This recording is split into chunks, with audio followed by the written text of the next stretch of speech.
Pertama-tama, Assalamualaikum warahmatullahi wabarakatuh. Salam sejahtera buat kita semua.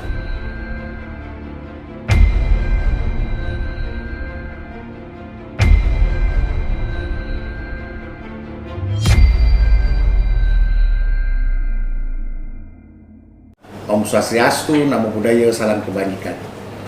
Terima kasih pada kesempatan hari ini, kesempatan yang berbahagia gini, kami beserta Kabid Humas, Bendara Umum, para Wakil Ketua Umum yang mendampingi dalam acara press conference pada hari ini terkait dengan penggalangan dana erupsi Semeru yang telah dilaksanakan oleh HDCI, yang mana ini adalah salah satu bentuk yang dilaksanakan oleh HDCI, bentuk yang memang diamanatkan oleh anggaran dasar kami untuk salah satunya adalah berkegiatan sosial.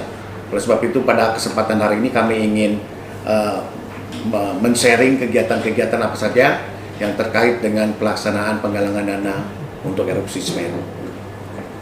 Baik, terima kasih Pak. Boleh tepuk tangannya Bapak Ibu? Kita akan lanjut. Pertanyaan pertama untuk sesi Q&A ini mewakili para media dan juga teman-teman semuanya. Pertanyaan pertama Pak, terkait bencana alam Semeru ini, berapa dana yang disumbangkan totalnya sampai saat ini ke posko bantuan Semeru dan bagaimana pola penyalurannya Pak? Silakan. Oke. Jadi benda seperti sebagaimana kita ketahui bersama bahwa bencana erupsi Semeru ini merupakan bencana nasional, yang mana tentunya banyak saudara-saudara kita yang di sekitaran lereng Semeru yang terkena dampak erupsi ini. Kami menyadari bahwa HDCI sebagai bagian dari komponen bangsa tidak tinggal diam. Kami peduli terhadap penderitaan yang dialami oleh saudara-saudara kita di sana, dan dalam tempo yang tidak lebih dari 1 minggu penggalangan dana kita mencapai 1 miliar lebih. Itu dari sisi cash dan juga tambahan dari sisi sembako, kemudian juga obat-obatan, kemudian juga bantuan-bantuan pakaian, selimut, tenda yang kami sumbangkan kurang lebih dari 100 juta. Dan itu sekarang ini kami telah memerintahkan kepada, kebetulan yang terdekat dengan lokasi bencana erupsi adalah pengurus cabang kami yang ada di Malang. Kami telah memerintahkan Ketua HDC Malang, Bro Farid, untuk melakukan koordinasi aktif dengan BNPD setempat, sehingga pola penyalurannya terus terang kami serahkan kepada pencap kami di sana, sehingga bisa berkoordinasi aktif mana-mana posko yang perlu mendapatkan bantuan terlebih dahulu. Saya rasa itu pola penyalurannya. Baik, terima kasih Pak. Izin pertanyaan berikutnya Pak. Apakah bantuan ini dari HDCI pusat atau dari HDCI yang ada di seluruh Indonesia Pak? HDCI ini adalah organisasi yang terpusat, di mana kami sekarang ini memiliki 15 pemda, pengurus daerah selevel provinsi, dan 49 pengurus cabang selevel kota dan kabupaten. Jadi penggalangan dana ini kita lakukan bersama-sama di seluruh stakeholder HDCI yang ada di Indonesia. Dalam waktu 1 minggu, 1 miliar lebih terkumpul. Dan ini kita akan sebagai tindakan nyata atau bukti nyata kami terhadap kepedulian nasib saudara-saudara kita yang terkena dampak erupsi. Baik, terima kasih Pak. Bagaimana HDCI menyikapi bencana alam yang kerap terjadi di Indonesia ini Pak?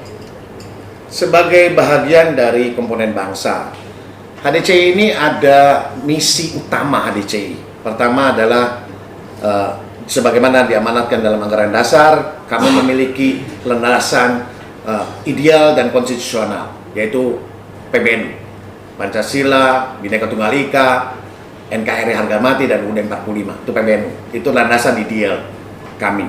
Landasan konstitusional kami pasti Undang-Undang Dasar 45. Di samping itu kita punya landasan spiritual. Kami memiliki 7 budi utama, ya kan? Budi utama HDCI. Kemudian kita punya landasan operasional, 6 nilai HDCI. 6 nilai HDCI itu menjaga soliditas, ada kebersamaan, kekeluargaan dan persaudaraan, kemudian menjaga sinergitas. Nah, ini sinergitas inilah yang mewajibkan kami selaku anggota DCI untuk berkegiatan sosial. Disitulah dasarnya yang tadi kenapa kita harus berkegiatan sosial, karena bahagian dari komponen bangsa tidak luput dari hal-hal kepedulian kita terhadap sesama. Melalui program, melalui bencana erupsi ini, kita mengeksersis penggalangan dana dari seluruh stakeholder HDCI seluruh Indonesia, dan alhamdulillah kita sudah mencapai hasil yang sungguh sangat luar biasa, dan kita bisa membantu penderitaan saudara-saudara kita. Itu dari sisi kemanusiaannya. Di samping sisi yang lain, ini tidak hanya terfokus pada itu saja kegiatan kita. Kita juga punya sisi kebangsaan. Tadi kita bicara sisi kemanusiaan, yang kedua kita bicara sisi kebangsaan. Di masa pandemi yang sudah berjalan hampir lebih dari 2 tahun ini, kita tahu banyak sektor-sektor yang terkena baik langsung maupun tidak langsung terhadap pandemik ini, masa pandemik ini. HDCI melakukan terobosan. Kami melakukan kegiatan touring di masa PPKM, yang mana mungkin kegiatan ini sangat-sangat mungkin dalam tanda kutip mengkhawatirkan. Bagaimana HDCI bisa berkegiatan? Kami mengikuti seluruh prokes ketat berkegiatan touring. Alhamdulillah, di dalam waktu 3 bulan, baru selesai kemarin, bulan lalu, kami telah menyelesaikan 5 etape Indonesia Rally dengan judul HDCI Peduli Bangsa. 5 pulau besar kita kunjungi, total kilometer yang kita tempuh lebih dari 10.000 kilometer. Bantuan sosial kita sudah lebih dari 50 ton sembako yang kita salurkan. Kemudian juga di samping itu kita punya sisi lain dalam rangka untuk pemulihan ekonomi nasional. Kenapa saya sebut pemulihan ekonomi nasional? Karena kedatangan kami pasti mengunjungi daerah-daerah pariwisata. Dan kita tahu semua bahwa sektor pariwisata salah satu sektor yang paling juga terkena dampak pandemi ini. Sehingga kami hadir di sana, otomatis di samping ada berkegiatan, hotel akan berkegiatan, masyarakat sekitar hotel akan berkegiatan, termasuk UMKM sekitar itu. Karena kami di sana pasti spending juga, ya kan, ada pembelanjaan di sana. Nah, itulah kerangka yang tadi tidak hanya dalam kasus-kasus seperti erupsi ini, tapi kami berkegiatan juga dalam sisi-sisi kemanusiaan dan kebangsaan yang lain. Baik Pak, kemudian apakah kegiatan sosial dari HDCI ini sendiri hanya terbatas pada bencana saja? Dan atau bagaimana? Kemudian apa sebenarnya yang diharapkan, yang ingin disampaikan kepada masyarakat dari keberadaan HDCI ini sendiri? Ya, jadi seperti yang tadi telah diuraikan panjang, bahwa kita memiliki sisi kemanusiaan, sisi kebangsaan, saya tadi sudah uraikan. Ada sisi lain, bahwa HDCI ini tidak melulu bergerak karena ada satu triggering bencana. Tidak. Seperti kita tahu bahwa di masing-masing, karena bapak-bapak yang hadir di sini ini adalah juga ketua Pemda, Pemcap di daerah masing-masing. Jadi kami memiliki agenda-agenda di masing-masing Pemda maupun Pemcap, pengurus cabang atau pengurus daerah, agenda rutin. Contohnya, pada saat menghadapi bulan puasa, kita melakukan buka puasa bersama, kita melakukan juga sahur on the road, hal-hal seperti itu. Juga berkegiatan untuk melakukan kegiatan-kegiatan seperti donor darah, santunan anak yatim. Di Bandung ada bedah rumah, ya kan. Nah, ada kegiatan-kegiatan sosial memang rutin kita laksanakan sebagai anggota, ya, sebagai agenda rutin yang kita laksanakan, ya kan. Nah, kemudian apa harapan kita dengan melakukan seperti itu? Terus terang bahwa kami menyadari komunitas kami yang memang hobi berkendara motor besar ini sampai hari ini masih belum mendapatkan tempat yang baik di sebagian besar pendapat masyarakat.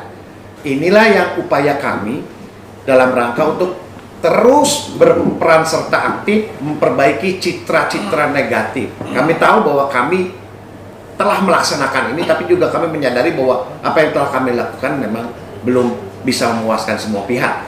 Tapi minimal apa yang kami lakukan ini dengan niat tulus dan baik, bahwa semuanya ini demi peranan HDCI sebagai komponen bangsa tadi, komponen masyarakat juga. Kami juga bahagian dari masyarakat yang kami tidak bisa meninggalkan keberadaan kami di masyarakat, dan kami ingin meningkatkan citra kami sebagai penggemar motor besar yang dalam quote unquote berbudaya. Saya rasa itu. Baik, terakhir Pak, untuk disampaikan kepada seluruh masyarakat Indonesia, apa rencana atau agenda kedepannya dari HDCI sendiri? Luar biasa ini. Ini kan bicara tentang rencana besar HDCI. Saya rasa sesuai dengan misi HDCI. Kami ingin menjadi salah satu klub motor besar yang punya world class organization. Artinya kami mau menyetarakan keberadaan organisasi motor besar ini tidak hanya di level nasional tapi juga di level internasional. Tapi dengan budaya yang atau dengan prinsip-prinsip budaya yang masih memikirkan tentang keindonesiaan. Jadi budaya gotong royong, budaya kesosialan, teposeliro, toleransi, itu yang kami akan kedepankan ke depan. Sehingga seluruh rencana kerja kami terus terang kita baru saja melakukan meeting mengenai tax amnesty. Rencana besar kami tax amnesty itu bagaimana kami secara menyadari betul bahwa kami adalah bagian dari bangsa ini, ingin memberikan sesuatu yang bermakna buat negara. Terutama tax amnesty, kan tahu sendiri tax amnesty sekarang sedang digembar-gemborkan dalam rangka untuk peningkatan pendapatan negara. Dan kami menyadari bahwa kami adalah bagian dari itu, sehingga kami berkeinginan untuk terus memberikan kontribusi yang baik bagi negara dan bangsa ini.